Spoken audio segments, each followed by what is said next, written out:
ঢাকা দক্ষিণ সিটি কর্পোরেশনের মেয়র পদ ফিরে পেয়েছেন বিএনপি প্রার্থী ইশরাক হোসেন। 2020 সালের নির্বাচনের ফলাফল বাতিলের করা মামলায় এই রায় দিয়েছেন আদালত।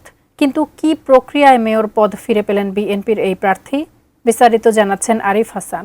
মেয়র পদে নির্বাচন করেছিলাম এবং পরবর্তীতে সারা বাংলাদেশের কাছে, জাতির কাছে দিন দুপুরে আপনারা দেখেছেন ডাকাতি হয়েছে। 2020 সালের 1 ফেব্রুয়ারি অনুষ্ঠিত হয়েছিল ঢাকা দক্ষিণ সিটি কর্পোরেশনের নির্বাচন।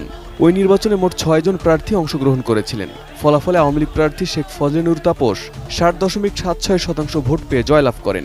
দ্বিতীয় সর্বোচ্চ 33.85% ভোট পেয়ে পরাজিত হয়েছিলেন বাংলাদেশ জাতীয়তাবাদী দল বিএনপির প্রার্থী ইশরাক হোসেন।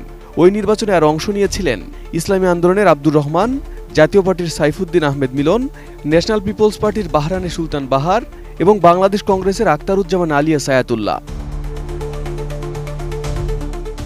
ওই নির্বাচনের ফলাফল ঘোষণার পর নির্বাচন কমিশনের গ্যাজেট চ্যালেঞ্জ করে 2020 সালের 3 মার্চ ভোট কারচুপি, অনিয়ম, দুর্নীতি ও অগ্রহণযোগ্যতার অভিযোগে ঢাকা দক্ষিণ সিটি কর্পোরেশনের নির্বাচন ও ফলাফল বাতিল চেয়ে মামলা করেন বিএনপির মেয়র প্রার্থী ইশরাক হোসেন। নির্বাচনের দিন যারা দায়িত্ব পালন করেছেন তারা যখন ওই ভোট জালিয়াতির মুখোশ উন্মোচন করছিলেন তখন তাদের উপর এরকম ন্যাক্কারজনক হামলা চালানো হয়। তো এটা জাতির কাছে পরিষ্কার, এটা স্পষ্ট কি হয়েছে সেদিন। মামলার আর্জিতে ইশরাক অভিযোগ করেন ওই নির্বাচনে তার কর্মী ও এজেন্টদের মারধর করে বের করে দেওয়া হয়। এ নিয়ে তখন গণমাধ্যমে প্রতিবেদন প্রকাশিত হয়। এ বিষয়ে লিখিত অভিযোগ দেওয়া হলেও সেগুলো আমলে না নিয়ে নির্বাচন কমিশন নীরব দর্শকের ভূমিকায় ছিলেন বলে উল্লেখ করেন ইশরাক। টানা 7মবারের মতো বেস্ট টিস্যু পেপার ব্র্যান্ড হিসেবে স্বীকৃতি পেয়েছে বসুন্ধরা টিস্যু। আজকে আমরা ন্যায় বিচার পেয়েছি, এটাই হলো আজকের মূল আমাদের বিষয়। এখানে আমি মেয়র হতে পারবো বা আমি মেয়র পদে শপথ গ্রহণ করবো কিনা সেটা সম্পূর্ণ দলীয় বিষয়।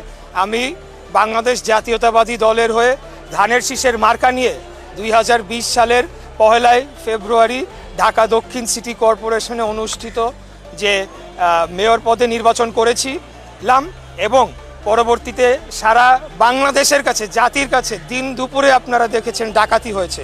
মামলায় তৎকালীন প্রধান নির্বাচন commissioner KM Nurul Huda, returning কর্মকর্তা মোহাম্মদ আব্দুল বাতেন এবং দক্ষিণ সিটি কর্পোরেশনের সাবেক মেয়র শেখ ফজলে নূর তাপস সহ মোট 8 জনকে বিবাদী করা হয়েছিল।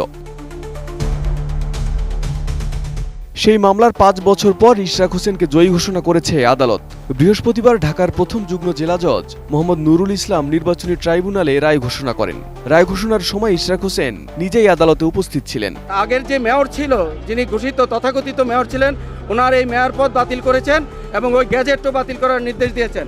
এবং সাবসিকুয়েন্টলি আজকের যিনি এই মামলার প্রার্থী ছিলেন আমাদের ইঞ্জিনিয়ার ইশরাক হোসেন, ওনাকে এই পরবর্তী এখন থেকে মেয়র হিসাবে বিজ্ঞ আদালত ডিক্লার দিয়েছে। ঢাকা দক্ষিণ সিটি কর্পোরেশনের মেয়র পদ ফিরে পেতে আইনি লড়াইয়ের ইতিহাস নতুন নয়। এর আগেও 2021 সালের 24 ফেব্রুয়ারি চট্টগ্রাম সিটি কর্পোরেশন নির্বাচনে কারচুপির অভিযোগে বিএনপি প্রার্থী ডাক্তার শাহাদাত হোসেনের মামলার পর ট্রাইব্যুনাল একইভাবে ফলাফল বাতিল করে তাকে মেয়র হিসেবে ঘোষণা করে। Arif Hasan, ATN news.